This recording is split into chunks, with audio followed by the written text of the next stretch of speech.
Benvenuti nei podcast di Intesa San Paolo On Air, un luogo dove vengono condivise idee, voci e soprattutto storie. Buon ascolto.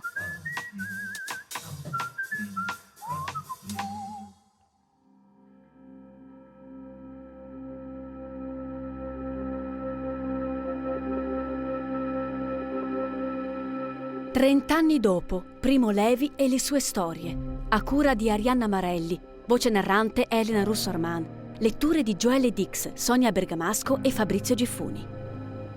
Ma le cose che lei racconta sono realmente accadute? Dicono di sì. So che sono accadute. Non c'è ragione di dubitarne. Però, in effetti, a distanza di anni, e soprattutto dopo averne scritto, sono spesso, albergo spesso la sensazione che non siano accadute, che siano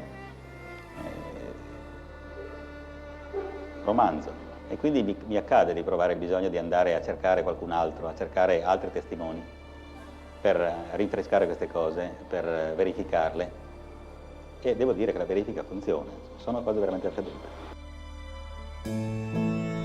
Il 22 gennaio 1987, meno di 3 mesi prima di morire, Primo Levi scriveva sulla Stampa: Treblinka e Chełmno non fornivano lavoro.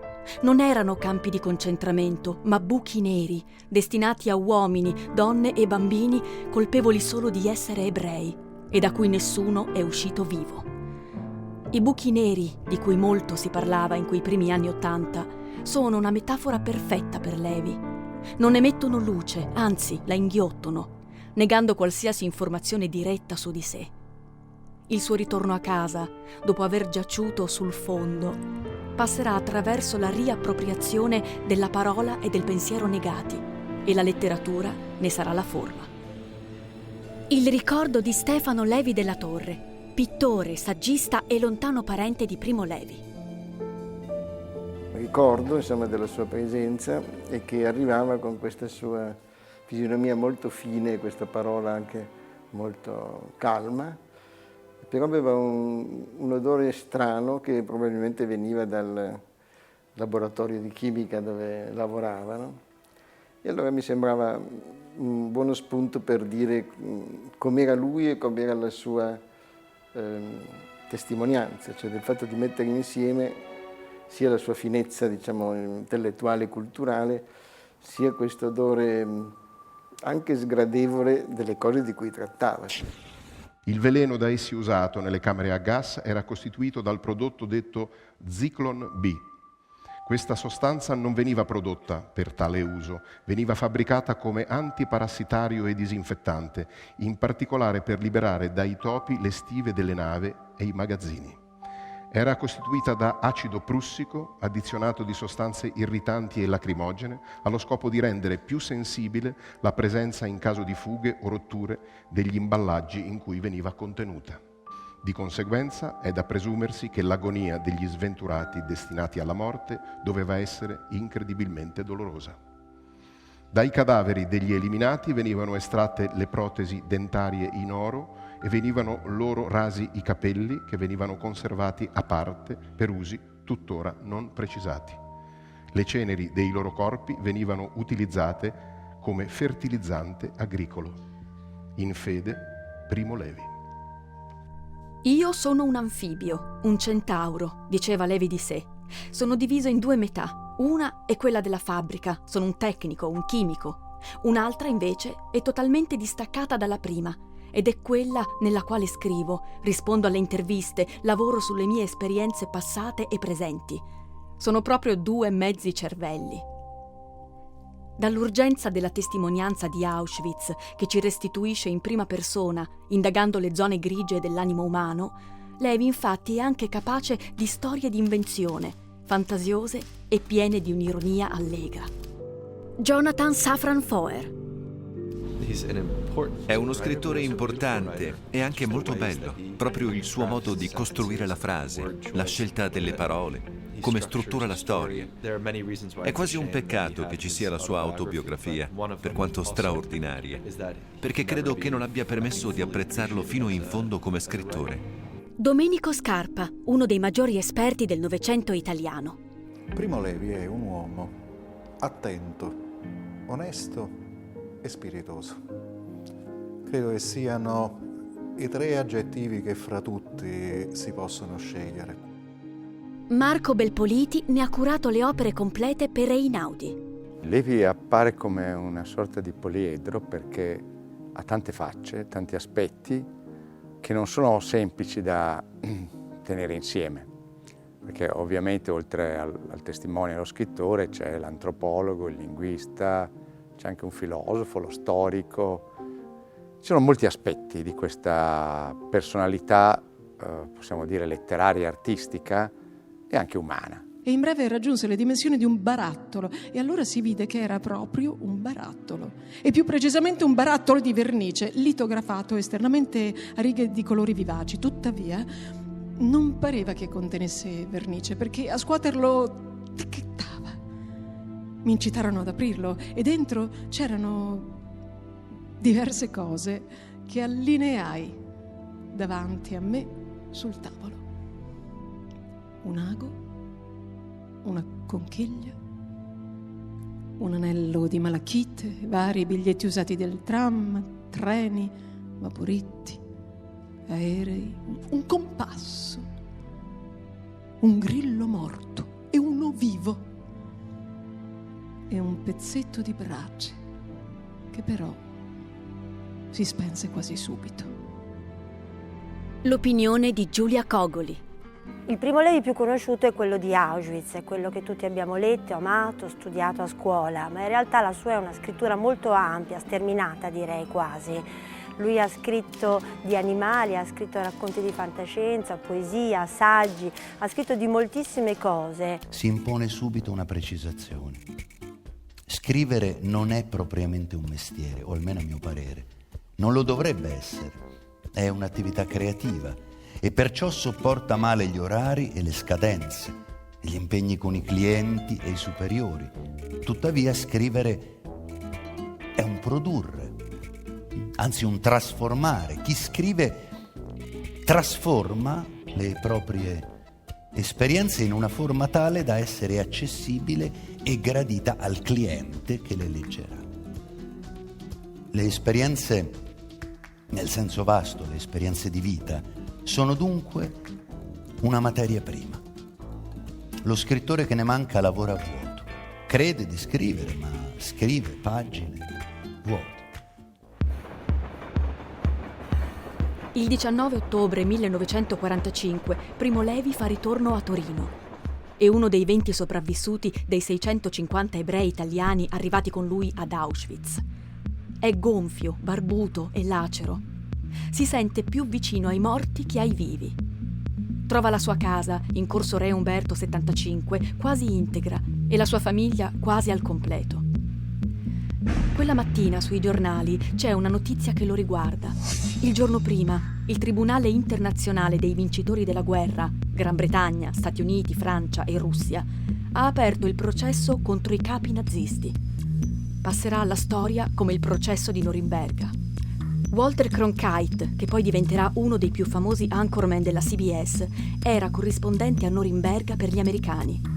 Così ha raccontato le reazioni dell'aula di fronte alla proiezione degli orrori dei campi. Questo venne mostrato nell'aula di tribunale. Le persone delle potenze alleate ebbero reazioni di shock, la stampa e gli avvocati. Ma per la maggior parte di noi della stampa, quella era la prima volta che vedevamo quelle scene.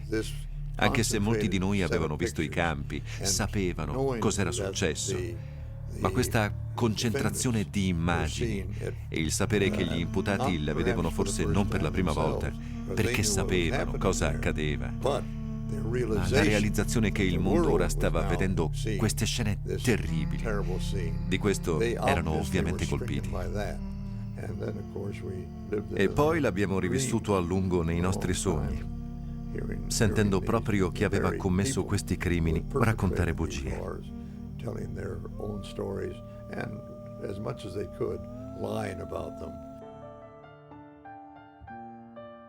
Anche Levi ha cominciato a testimoniare subito, ma non tutti allora volevano ascoltare. Si pensava a guardare avanti alla ricostruzione. Proprio nel neonato Stato di Israele, per anni, il trauma della Shoah verrà addirittura rimosso come una vergogna da nascondere. Le cose cambieranno solo nel 1961, col processo ad Adolf Eichmann, responsabile delle deportazioni ad Auschwitz. Nei processi del dopoguerra, primo fra tutti quello di Norimberga, l'Olocausto era rimasto sullo sfondo, come uno dei tanti crimini commessi dal regime nazista. Nel processo ad Adolf Eichmann, l'Olocausto diventa invece l'elemento centrale e Eichmann perde gradualmente di importanza. E la voce delle vittime, dei 111 testimoni che dopo 15 anni di silenzio si fa memoria. È così che quel processo è rimasto nella storia come il momento in cui il popolo ebraico ha ricominciato a ricostruire la propria identità. Fu, come scrive Tom Segev nel Settimo Milione, un evento che cementò la società israeliana, un'esperienza collettiva sconvolgente, purificatrice, patriottica, una catarsi nazionale.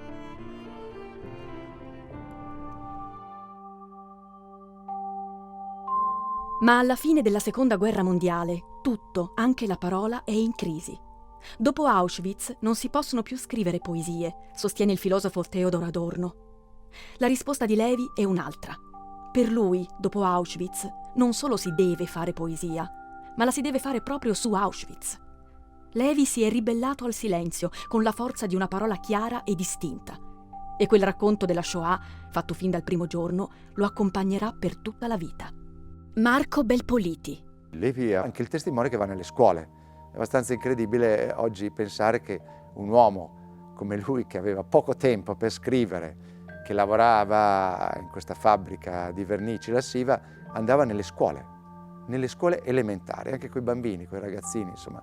Non è che andava in un liceo o in una scuola superiore. Questo lui lo definisce poi il terzo mestiere, perché il primo mestiere è quello del chimico, il secondo è il mestiere dello scrittore, il terzo mestiere è quello del testimone. Il suo racconto si fissa in tante pagine scritte, dalle deposizioni giudiziarie che rilascia già nel 45-46 al primo libro, Se questo è un uomo, dalla storia del viaggio verso casa, La tregua, fino alla rimeditazione dei sommersi e i salvati, pubblicata nel 1986, un anno prima della morte. Opere che sono un testimone che passa di mano in mano tra le generazioni. Ci dice Sonia Bergamasco. Sul comodino di mia figlia, che ha 13 anni, c'è Se questo è un uomo, che stanno leggendo ora. Ho chiesto a mia figlia di leggerlo con attenzione e con grande apertura all'ascolto, perché è un testo che più che mai vale oggi. Non è mai finita la barbarie. I bambini devono sapere, devono vedere, devono leggere. Ascoltiamo Primo Levi in un'intervista del 1963. Ha 44 anni, di giorno fa il chimico, ma alle spalle ha già i primi 2 libri, Se questo è un uomo e La tregua, e spiega come sono nati. Ho scritto il primo libro, quello che hai in mano, per ragioni perché non potevo non scriverlo. Il secondo ha una storia molto diversa.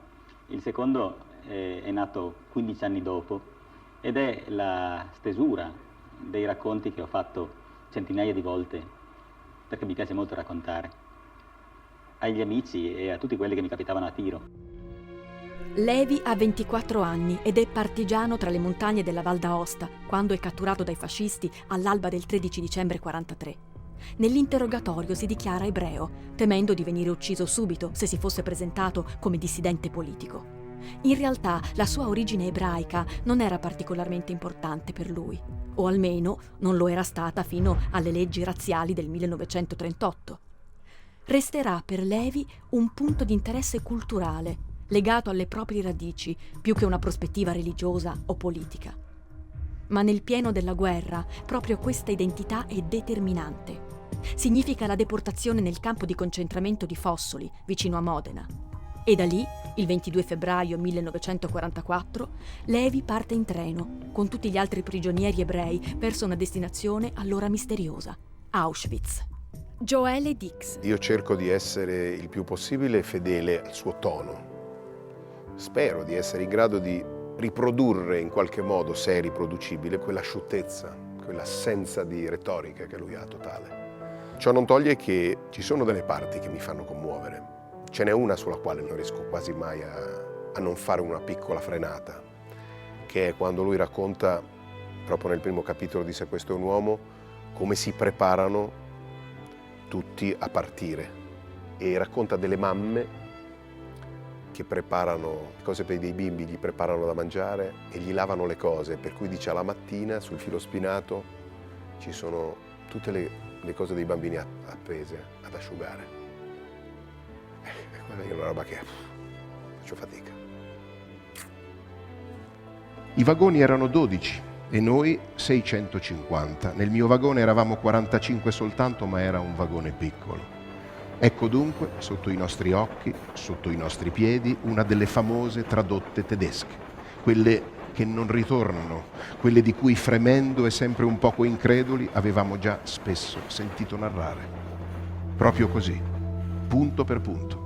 Vagoni merci, chiusi dall'esterno, e dentro uomini, donne, bambini, compressi senza pietà, come merce di dozzina, in viaggio verso il nulla, in viaggio all'ingiù, verso il fondo. Questa volta dentro siamo noi. Resta di quel viaggio una cartolina, arrivata fortunosamente a destinazione. Dal vagone Primo e 2 amiche riescono a lanciare ai propri cari rimasti a casa un messaggio. A voi la fiaccola, l'ultima luce prima del buio. Auschwitz, la meta, nei pressi di Cracovia, è un'enorme costellazione di campi, oltre 40 chilometri quadrati. Levi arriva il 26 febbraio del 1944 e vi resterà per quasi un anno, fino alla liberazione. È assegnato a Buna Monowitz, o Auschwitz III, il campo di lavoro collegato a una fabbrica per la produzione di gomma sintetica, finanziato da un colosso dell'industria tedesca, la IG Farben. A Birkenau, o Auschwitz II, ci sono le camere a gas.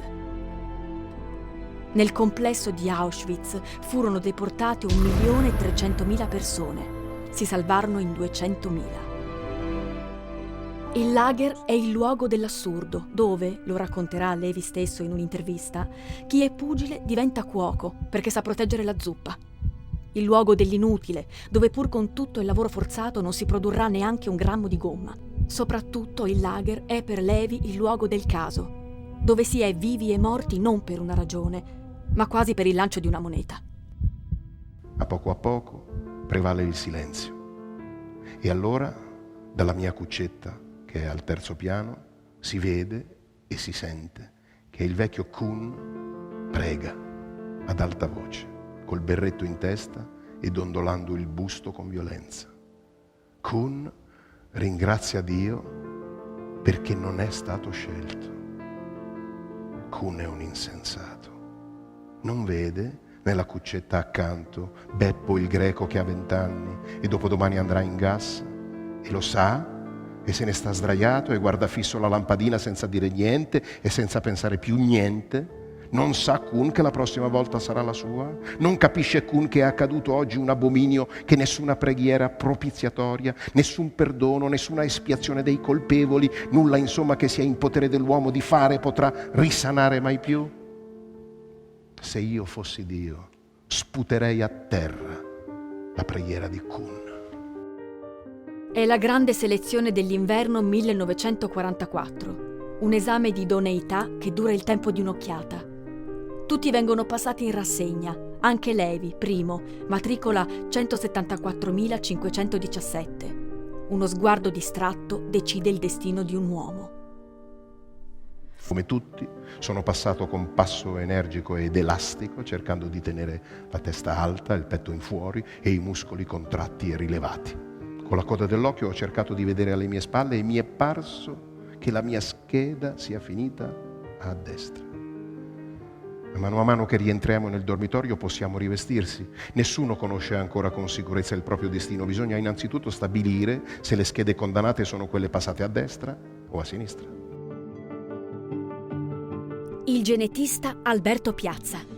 Io avevo 18-20 anni, mi si affidava a lui per andare in montagna e lui amava sempre raccontarmi fenomeni naturali. E mi ricordo ancora oggi molto bene come mi ha descritto le anomalie di un fiocco di neve, perché una delle sue, come dire, caratteristiche era quello di andare a vedere sempre il fenomeno della impurezza invece che quello della purezza, dell'anomalia invece che quella della struttura normale. E mi ricordo queste bellissime passeggiate con un sole splendente e una neve che bruciava le nostre facce, con questo fiocco di neve che continuamente circolava nei nostri discorsi. Sempre, quando glielo chiederanno, lei vi risponderà che per sopravvivere in lager era essenziale una cosa: capire ed essere capiti. Lui arriva ad Auschwitz sapendo un po' di tedesco, che gli permetterà di capire gli ordini e di non morire subito di botte, come molti altri italiani. Poi scambierà addirittura il pane, che in campo non bastava mai, per lezioni di tedesco. E quel poco di lingua imparata lo salva 2 volte. I nazisti della Buna cercano personale specializzato e Levi è laureato in chimica. Viene sottoposto a un vero e proprio esame e il caso vuole che si trovi davanti il Gattermann, il suo manuale di chimica organica pratica dei tempi dell'università. Potrà passare gli ultimi 2 mesi della sua prigionia, quando è inverno inoltrato, nel caldo di un laboratorio. Noi diciamo fame, diciamo stanchezza, paura e dolore, diciamo inverno, ma sono altre cose. Sono parole libere, create e usate da uomini liberi che vivevano godendo e soffrendo nelle loro case. Se i lager fossero durati più a lungo, un nuovo aspro linguaggio sarebbe nato, e di questo si sente il bisogno per spiegare cosa è faticare l'intera giornata nel vento sotto zero, con solo indosso camicia, mutande, giacca e brache di tela, e in corpo debolezza e fame e consapevolezza della fine che viene. Verso la metà di gennaio del 45, il lager di Auschwitz è evacuato. I nazisti sentono sempre più vicina l'avanzata dell'Armata Rossa. Nella fuga le SS trascinano con 6 prigionieri, abbandonando al loro destino solo i moribondi e i malati. Levi è tra questi. Ancora una volta il caso, sotto forma di un attacco di scarlattina, lo salva. Sì, perché lungo la strada quasi tutti i suoi compagni verranno uccisi. Il 27 gennaio 1945 i russi liberano Auschwitz. Il 27 gennaio è ora diventata la giornata della memoria. Una data scelta per ricordare e riflettere, proprio perché anche l'ora della liberazione è grave, come scrive Levi.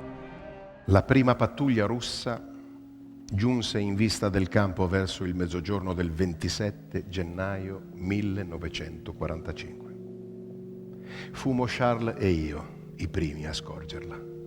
Stavamo trasportando alla fossa comune il corpo di Somogy, il primo dei morti fra i nostri compagni di camera. Rovesciamo la barella sulla neve corrotta perché la fossa ormai era piena ed altra sepoltura non si dava. Charles si tolse il berretto a salutare i vivi e i morti. Così inizia La tregua, il libro, scritto molti anni dopo, che racconta il viaggio a ritroso da Auschwitz a Torino. Il ritorno dura quasi 1 anno. Nello stesso 1963, in cui Natalia Ginzburg vince il premio Strega per Lessico familiare, la vita di una famiglia torinese di origini ebraiche sullo sfondo della grande storia, Primo Levi vince il premio Campiello per La tregua. 34 anni dopo, nel 1997, uscirà il film di Francesco Rosi con John Turturro nella parte del giovane Levi. Ho conosciuto la famiglia di Primo Levi. Sono andato a Torino. Ho fatto tanto. Non ho mai lavorato così tanto. È stato il solo film da cui, una volta finito, non ce la facevo a uscire. Proprio non ci riuscivo. Ogni volta che lo rivedo, torno davvero a quella sensazione. Ti fa pensare alle cose per cui vale la pena di vivere. Stefano Levi della Torre. La tregua è un titolo terrificante perché considerare una tregua alla fine della guerra, alla fine dell'orrore, non è rassicurante, diciamo così, evidentemente. È una tregua. È successo dunque, può di nuovo succedere. Lo sterminio nazista ha fatto entrare nella storia la possibilità di questa cosa. Appena tornato, Levi comincia a lavorare nel settore delle vernici e alla fine del 47 è assunto alla Siva, una piccola fabbrica a Settimo Torinese, dove lavorerà come chimico. Inizia anche però una nuova avventura, quella dello scrivere.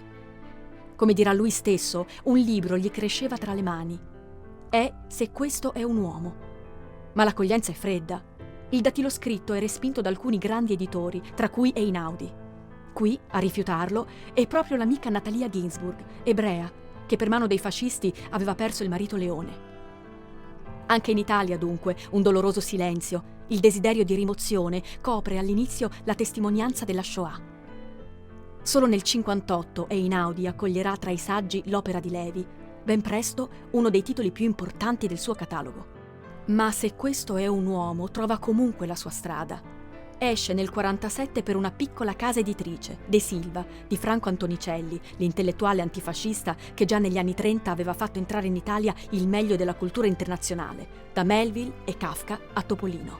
Ma non era l'unica cosa che Levi scrivesse in quel periodo, perché nello stesso periodo in cui scriveva Se questo è un uomo, la sua scrivania era affollata di altre cose e la mente di altre idee. Levi scriveva poesie.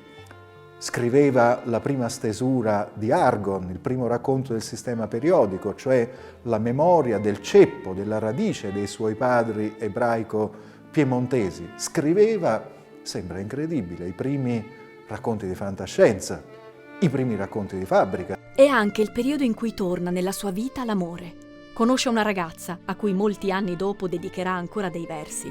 È Lucia Morpurgo, presto sua moglie, compagna di una vita. Non è più tempo di vivere soli. Accetta, per favore, questi 14 versi. Sono il mio modo ispido di dirti, cara, e che non starei al mondo senza te. In questo momento, però, il primo mestiere di Levi è quello del chimico. Una passione già nata sui banchi di scuola, al liceo d'Azeglio e appena fuori da quelle aule. Non avevamo dubbi, saremmo stati chimici, ma le nostre aspettazioni e speranze erano diverse. Enrico chiedeva alla chimica ragionevolmente gli strumenti per il guadagno e per una vita sicura. Io chiedevo tutt'altro. Per me la chimica rappresentava una nuvola indefinita di potenze future che avvolgeva il mio avvenire in nere volute lacerate da bagliori di fuoco, simile a quella che occultava il monte Sinai, come Mosè. Da quella nuvola attendevo la mia legge, l'ordine in me, attorno a me e nel mondo. Domenico Scarpa. Raccontare il sistema periodico a qualcuno che non sa che cosa sia è un esercizio che è stato già svolto molto meglio di quanto lo potrebbe svolgere chiunque da Italo Calvino, il quale dovette presentare questo libro alla fine del 1974 alla casa editrice Einaudi che avrebbe dovuto pubblicarlo. E disse poche parole che sono riportate nei verbali della casa editrice. Racconta la sua passione per la chimica, virgola, come è nata, punto. Ci fu un'esplosione, piccola ma secca e rabbiosa. Il barattolo andò in schegge, per fortuna lo reggevo all'altezza del petto e non più in su, e mi rimase in mano come un simbolo sarcastico l'anello di vetro del fondo. Ce ne andammo ragionando sull'accaduto. A me tremavano un po' le gambe, provavo paura retrospettiva e insieme una certa sciocca fierezza per aver confermato un'ipotesi e per aver scatenato una forza della natura. Era proprio idrogeno, dunque, lo stesso che brucia nel sole e nelle stelle e dalla cui condensazione si formano in eterno silenzio gli universi.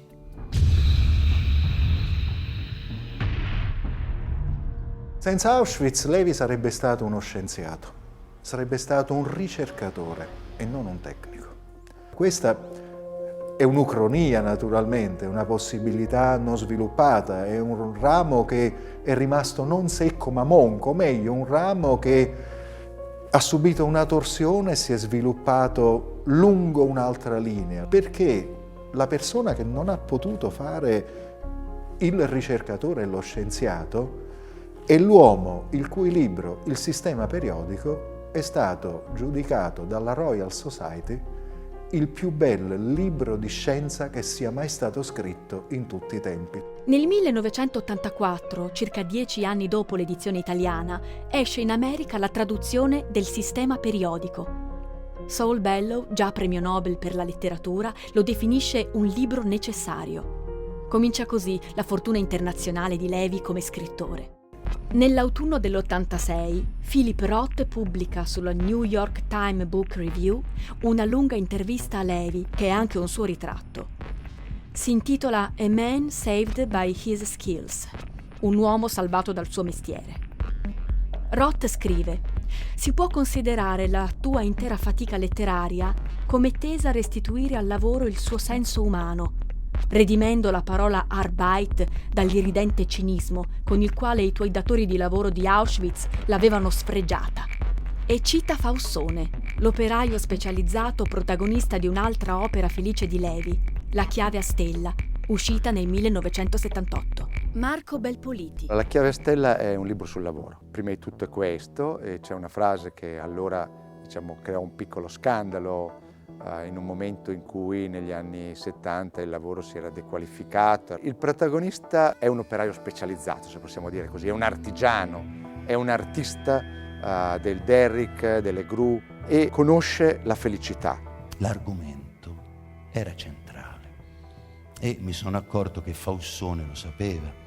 Se si escludono istanti prodigiosi e singoli che il destino ci può donare, l'amare il proprio lavoro, che purtroppo è privilegio di pochi, costituisce la migliore approssimazione concreta alla felicità sulla terra. Primo Levi ha messo tutta la sua passione nei suoi tanti mestieri.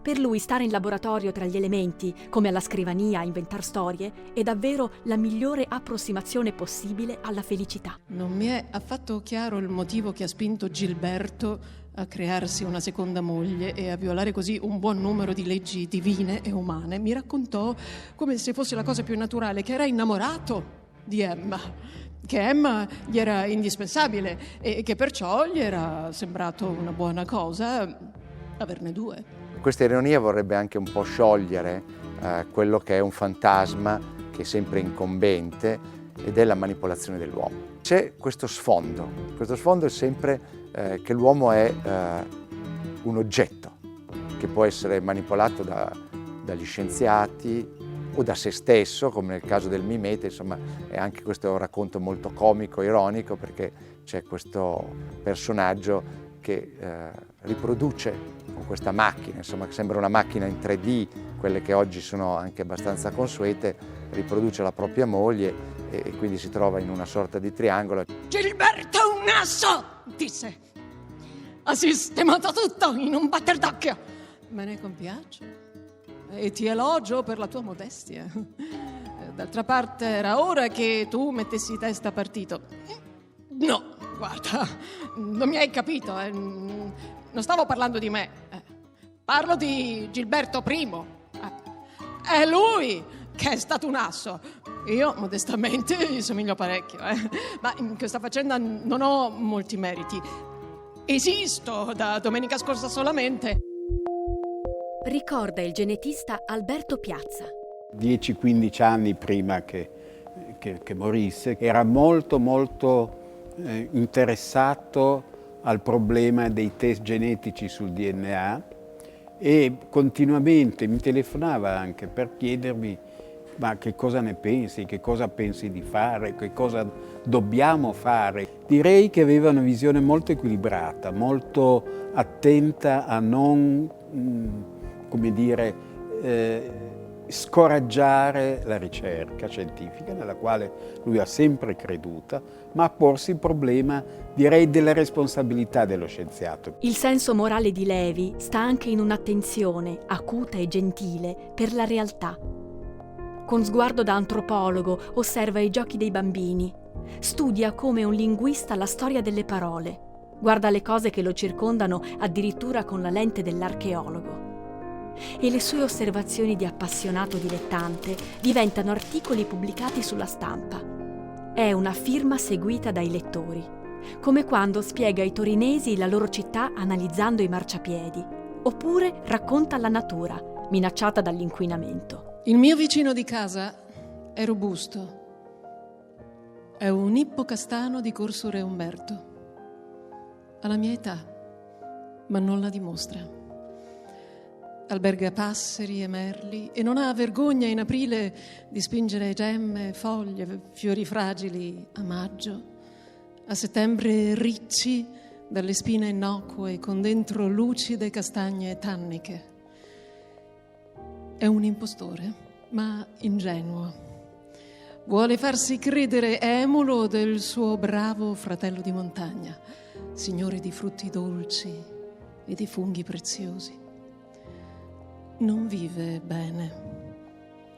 Gli calpestano le radici i tram numero 8 e 19 ogni 5 minuti. Ancora Alberto Piazza. Poneva Darwin come una delle sue letture assolutamente fondamentali, diciamo.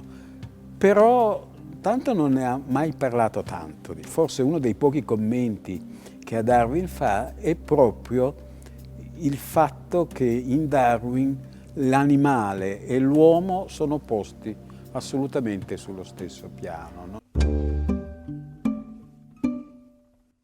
Primo Levi per Joelle Dix.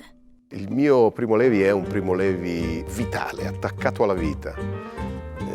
C'è un conto che lui non è riuscito a chiudere. Hai vergogna perché sei vivo al posto di un altro. Ed in specie di un uomo più generoso, più sensibile, più savio, più utile, più degno di vivere di te, non lo puoi escludere. Ti esamini, passi in rassegna i tuoi ricordi, sperando di ritrovarli tutti. Stefano Levi della Torre. Un altro problema morale è quello che lui chiama il senso di colpa del sopravvissuto, no? Cioè nel meccanismo della sopravvivenza chi sopravvive probabilmente ha sottratto qualcosa a chi invece ha dovuto soccombere. No, magari gli ha portato via un pezzo di pane, magari non gli ha dato un pezzo di pane, no? La riflessione sul lager, lo sforzo di capire, non lo abbandona mai. Nell'ultima parte della sua vita scrive I sommersi e i salvati, uscito nel 1986.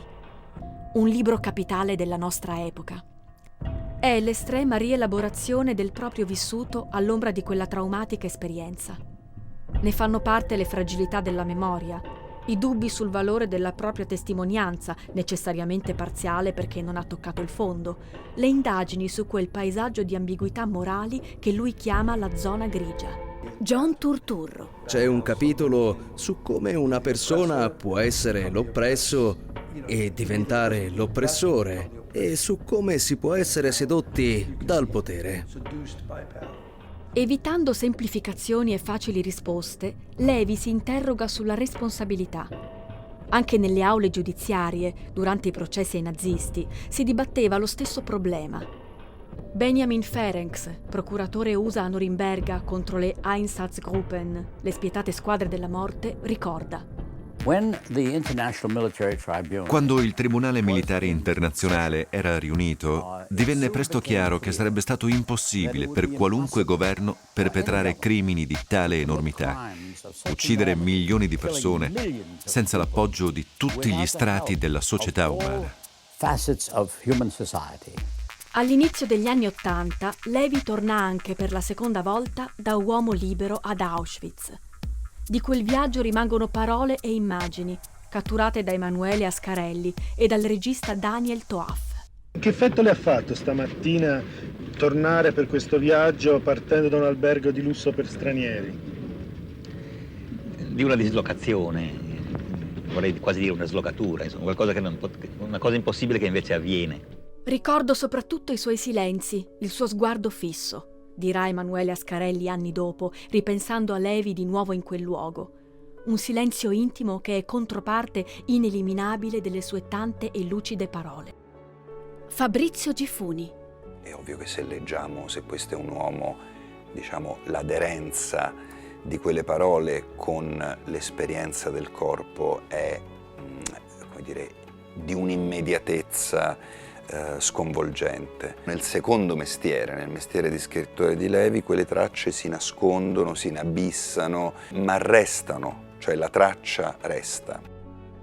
Marco Belpoliti. Negli ultimi anni della sua vita, se vediamo i filmati o le fotografie, ci rendiamo conto che Levi aveva come assunto quasi fisicamente l'aspetto di un uomo saggio. Però, come tutte queste immagini, sono delle costruzioni. In Levi c'è un problema che lui evidenzia anche, insomma, se uno legge con attenzione il sistema periodico si rende conto che c'è una difficoltà nei confronti della vita, del vivere. Non andava d'accordo questa immagine del saggio, dell'uomo ponderato e dell'uomo invece che soffre di una depressione anche piuttosto forte. Ecco, Levi ha scritto a proposito del suicidio di Jean Améry, ha scritto che nessuno sa perché un uomo si suicida e tantomeno chi si suicida. Le pratiche inevase è una poesia che Levi ha scritto nel 1981. Signore, a fare data dal mese prossimo, voglia accettare le mie dimissioni e provvedere, se crede, a sostituirmi. Lascio molto lavoro non compiuto, sia per ignavia sia per difficoltà obiettive. Dovevo dire qualcosa a qualcuno, ma non so più che cosa e a chi, l'ho scordato. Dovevo anche dare qualcosa, una parola saggia, un dono, un bacio. Ho rimandato da un giorno all'altro, mi scusi, provvederò nel poco tempo che resta.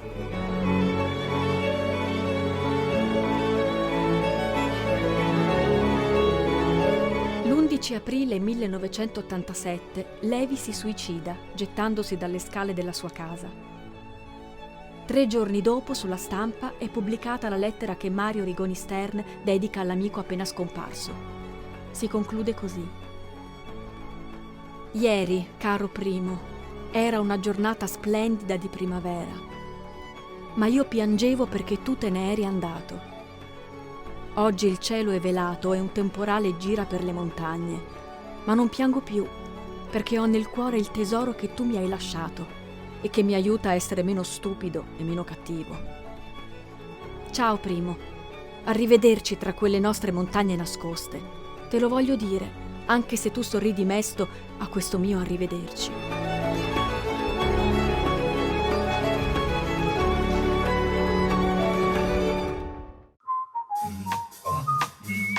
Grazie per aver ascoltato i podcast di Intesa San Paolo On Air. Al prossimo episodio.